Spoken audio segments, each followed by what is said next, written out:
ராஜகுமார், இந்த சம்பவத்துக்கு காரணம் என்ன? இந்த சம்பவத்தில் ஈடுபட்டவர்களால் என்ன நடவடிக்கை எடுக்கப்பட்டுள்ளது? தற்போது அங்கு நிலவரம் என்ன? சொல்லுங்க.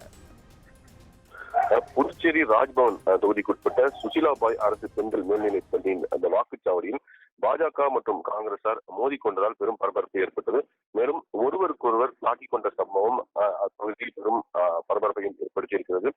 புதுச்சேரியில் இந்த பாராளுமன்ற தேர்தலுக்கான வாக்குப்பதிவு இன்று காலை 7 மணிக்கு தொடங்கி நடைபெற்று வருகிறது. தற்போது 1 மணி வரை கிட்டத்தட்ட 45% வாக்குகள் பதிவாகி இருக்கிறது.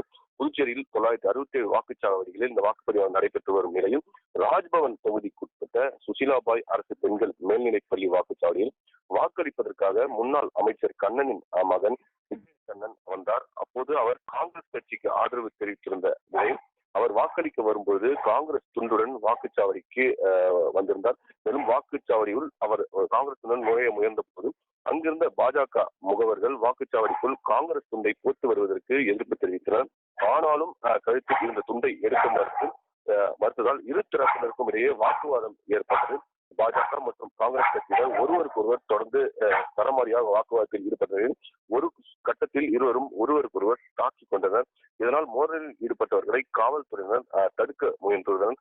தொடர்ந்து இரு தரப்பினரும் தாக்குதலில் ஈடுபட்டதால் அப்பகுதியில் பெரும் பரபரப்பு ஏற்பட்டது. இதனையடுத்து மோதலில் ஈடுபட்டவர்களை காவல்துறையினர் விரட்டி அடித்தனர். இதனையடுத்து அந்த குறிப்பிட்ட வாக்குச்சாவடி அமைந்திருக்கக்கூடிய பகுதியில் கூடுதல் போலீஸ் பாதுகாப்பு போடப்பட்டு அந்த பகுதியில் மோதலில் ஈடுபட்ட இரு தரப்பினரும் காவல்துறையினர் விரட்டி அடித்திருக்கின்றனர்.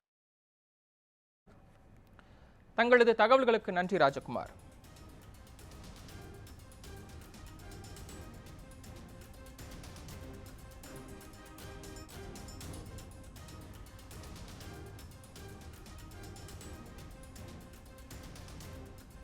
எப்படி